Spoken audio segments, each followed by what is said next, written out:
Hello my fellow gamers and welcome to Pedophiles of Videos. Today I want to talk with you about cheating in games. And I really do want to talk to you, every gamer, non-gamer person watching this video. So I invite you to express your opinion in the comment section of this video and I'll be right there with you to discuss this topic. For those of you who watch my videos regularly, this video is obviously not a how-to guide, tutorial or a let's play about your favorite games. But I would like to think that this is a topic that matters to you too, and you don't mind me expressing my view on this subject and asking you to share yours as well. And now let me get right down to it. Why do people cheat in games? My short answer would be that cheating is for everyone and everyone should feel free to do it, but not everywhere. And before you jump to hit that dislike button, let me tell you my long answer to this question. Before we begin talking about the subject, a very important distinction has to be made. Cheating in single-player games is not in any way comparable to cheating in multiplayer games. This is because of the most important difference between those two modes: presence of another player or players. This still stands even when we look at single-player games with online components like a leaderboard or a co-op mode, because they require for the player playing his game alone to willingly allow other players into his game or to join in on the multiplayer elements like the leaderboards, which turn his game into a multiplayer game. Yes, some leaderboards are on by default and cannot be turned off, but they are a passive element that the player can simply ignore. Alright, now, it might not sound very simple to the ones of you who are very competitive about your single player game achievements, but yes, even you can simply ignore the obvious cheaters on that board. This way, you can keep playing and enjoying your game totally offline and privately, even in games where elements like this are included by default. Now that I have touched on the subject of privacy in games, one thing has to be made clear. Cheating in single-player games is not a public issue. It should not even be a hot topic on the internet, let alone a subject over which gamers should argue about. Yes, posting videos about cheating in single-player games makes the subject public, but once again, it is a private thing. Just somebody posting doesn't make it a public thing. A posted video cannot in any way influence other players and their gaming directly.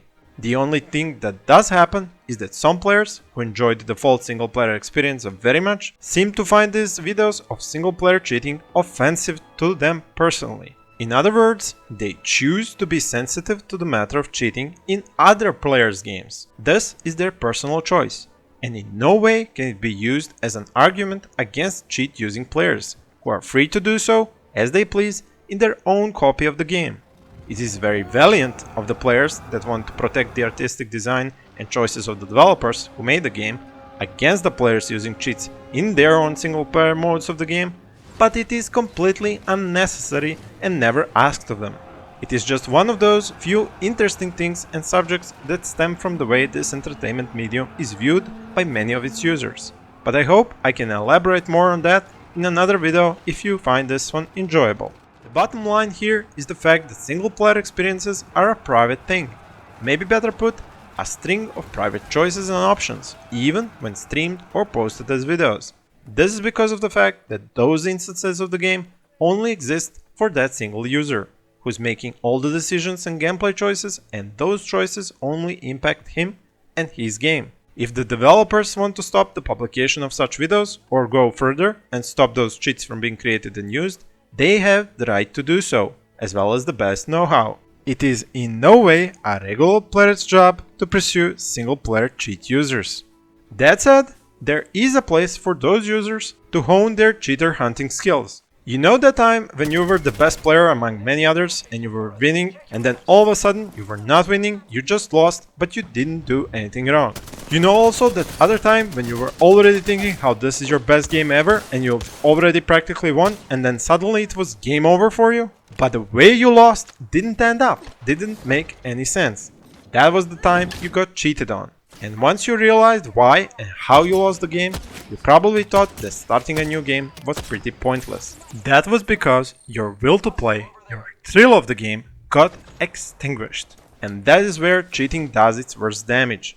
You lose the will to play a game you probably love because of other players' actions, worse, not even by his actions, but by the actions of his cheat. You lost not because he was better than you, not because he got lucky that one time, but because he cheated.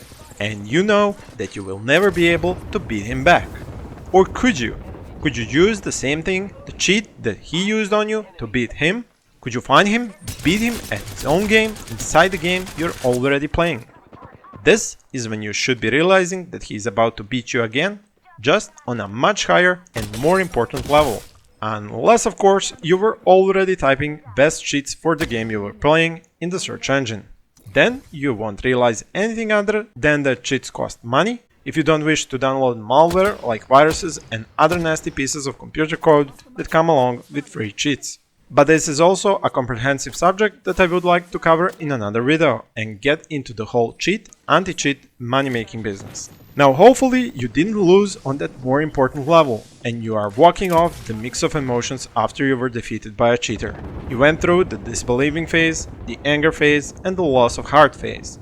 The question in your mind now is the same question millions or more likely billions of people have had since the time immemorial. Because cheating is as old as the games themselves. I'm talking throwing two rocks next to each other old. Why did the other player cheat? And the answer is equally old. Because he wanted to win. That is all there is to it. The will, the drive, the whatever you want to call the inner wants of a person was to win. And that is also the reason why you and I are alive today. Because the people who came before us won. They won the battle of life. The one battle that has only a single rule: survive. The drive to survive is engraved in our human psyche further and deeper than any thoughts of fair play. But therein lies the rub. The games we play, while not being essential to life and survival, still trigger that survivalist instinct in some people's brains. And that instinct wants, no, it requires a win, by any means necessary, hence cheating. Cheating might be as old as we are, but does it really have to grow up with us? I do not think so. Our civilized way of life, which gives us the free time to be able to play games with each other instead of chasing down prey for dinner, also gives us the space in which to be fair, to express ourselves in games where we can win and have fun doing it, and we can also lose and have fun doing that too. Winning by any means possible should stay relegated to survival and not competition. Because to compete is to test ourselves against others and learn our limits and possibilities. And once we know those, we can improve and become better. We can set new standards and higher bars for those who follow in our footsteps, giving them something to look up to strive for, kind of a real-life leaderboards. And that, my gamers, would be my long answer to the question of why do people cheat in games. If you have liked this video and have joined in on the discussion in the comment section, I would like to invite you to give me your opinion on whether or not you would like to see more content such as this on my channel in the future. Thank you for watching and I wish you happy gaming!